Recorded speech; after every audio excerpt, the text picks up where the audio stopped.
Hello everyone, good morning and welcome to my channel gardening diva. चलिए आज मैं अपनी गार्डन की और एक प्लांट से आपको मिलाती हूँ और ये है मैरीगोल्ड।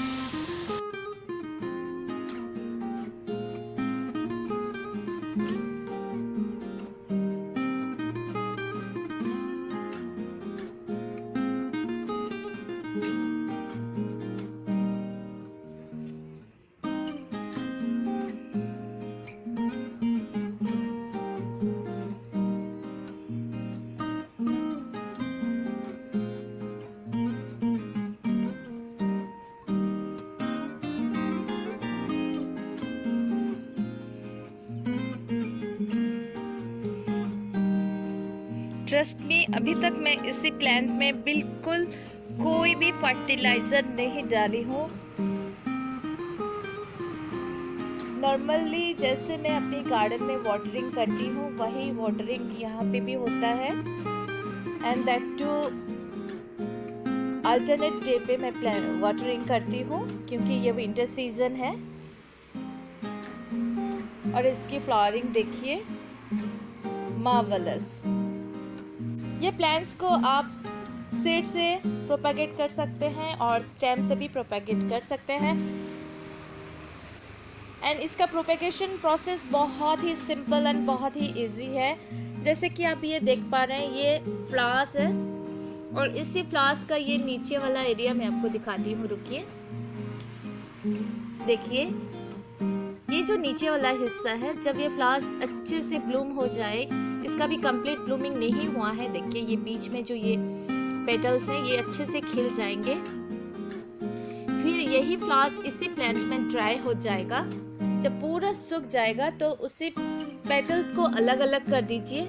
ये पेटल्स जब अलग हो जाते हैं तो इसके एंडिंग, हर एक पेटल के एंडिंग एरिया में ही इसी प्लांट का सीड रहता है।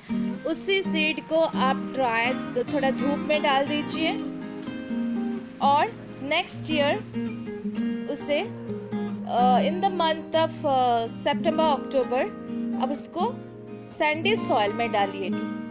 याद रखिए सैंडी सॉइल में ही डालें क्योंकि सैंडी सॉइल में सीड्स का बहुत अच्छे से प्रोपेगेशन होता है।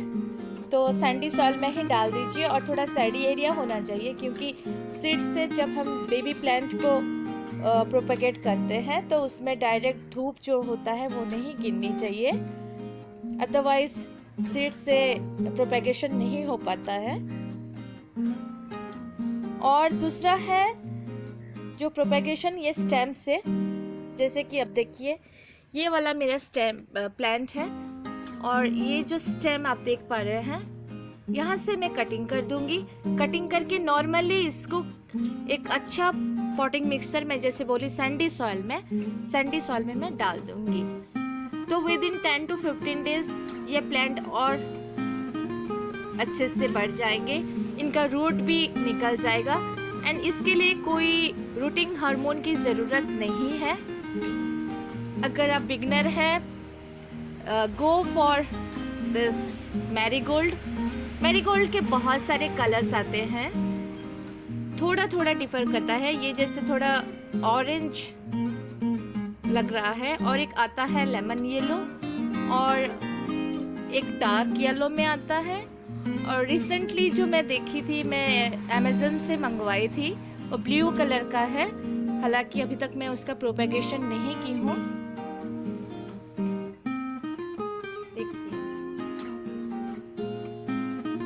इसका सॉइल मिक्सचर मैं जैसे बताई कि सैंडी सॉइल होना चाहिए। थोड़ा वाटरिंग, जैसे आप नॉर्मल प्लांट्स को वाटरिंग करते हैं ड्यूरिंग विंटर, वैसा ही करिए।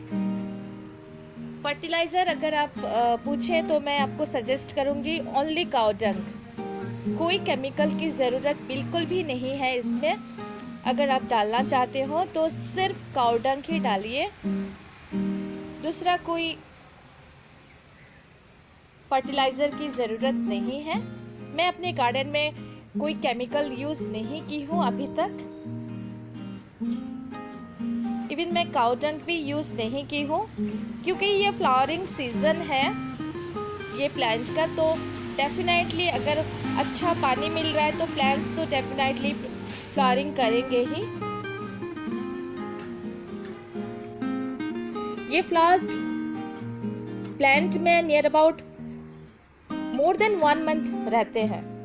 ट्रस्ट मी, ये पूरा सीजन ही रहते हैं। ये जो विंटर सीजन, ये पूरा सीजन में रहते हैं। ये दूसरे सीजन में जो ये प्लांट का फ्लावरिंग होता है, साइज इतना अच्छा नहीं होता है। ये एक, आप कह सकते हैं कि ये एक सीजनल प्लांट ही है, क्योंकि अगर विंटर सीजन में आप देख रहे हैं, इसका जो फ्लावरिंग होता है, दूसरे सीजन में इसका उतना अच्छा फ्लावरिंग नहीं होता है और साइज भी इतना नहीं होता है। हाँ, अगर आप हाइब्रिड में जाएंगे तो हो सकता है, लेकिन मैं ये स्टेम से प्रोपेगेट की हूँ। ये वाला जो प्लांट्स है, ये बेबी प्लांट ही मान सकते हैं आप इसको, क्योंकि इसका जो मदर प्लांट है, मैं आपको दिखा रही हूँ। ये वाला जो है आप देख पा रहे हैं, यही है इसका मदर प्लांट, और इसी प्लांट से मैं स्टेम लेके इतना सारा मैं प्रोपेगेट की हूँ, देखिए। लेकिन टाइम सही होना चाहिए। अगर आप नवंबर दिसंबर में इनको कटिंग करके प्रोपेगेशन करेंगे तो ग्रोथ उतना नहीं होता है। जैसे कि आप देख पा रहे हो, ये वाला प्लांट मैं पहले डाली थी, ये सारे स्टेम्स, और उसके बाद मैं ये वाला डाली थी। तो देखिए, ये जब मैं डाली थी ये स्टेम्स सारे, उस वक्त टाइम था तो प्लांट्स बड़े हो गए, लेकिन ये वाला बड़ा नहीं हो पाया क्योंकि फ्लावरिंग टाइम आ गया और इसका फ्लावरिंग स्टार्ट हो गया। तो अगर आप स्टेम से प्रोपेगेट करना चाहते हैं तो थोड़ा जल्दी करिए, अदरवाइज़ अगर आपको छोटा वाला चाहिए तो इट्स ओके। और एक चीज़, अगर आप ये प्लांट्स को बुशी बनाना चाहते हैं, ज़्यादा हाइट आपको पसंद नहीं है, तो आप इनका ट्रिमिंग भी कर सकते हैं, बट ध्यान रहे फ्लावरिंग के पहले ही आप वो करिए, क्योंकि जब इनका फ्लावरिंग हो जाता है तो इनको और कटिंग करना अच्छा नहीं लगता। इतने सारे ब्यूटीफुल फ्लावर्स रहते हैं और उनको काटने के लिए मन नहीं करता है। सो अगर आप बुशी करना चाहते हैं तो बिगनिंग से ही उनको कटिंग करना स्टार्ट कर दीजिए।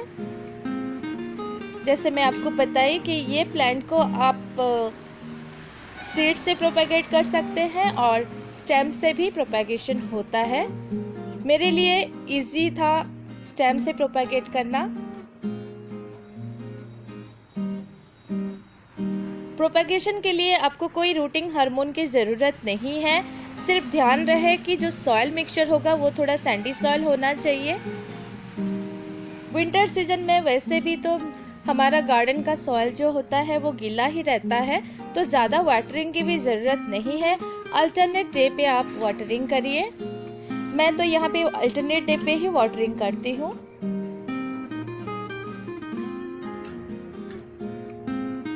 होप आपको ये वीडियो अच्छा लगा। अगर ये वीडियो अच्छा लगा तो please like and share and don't forget to subscribe my channel Gardening Deva. Have a wonderful day. Take care and bye-bye.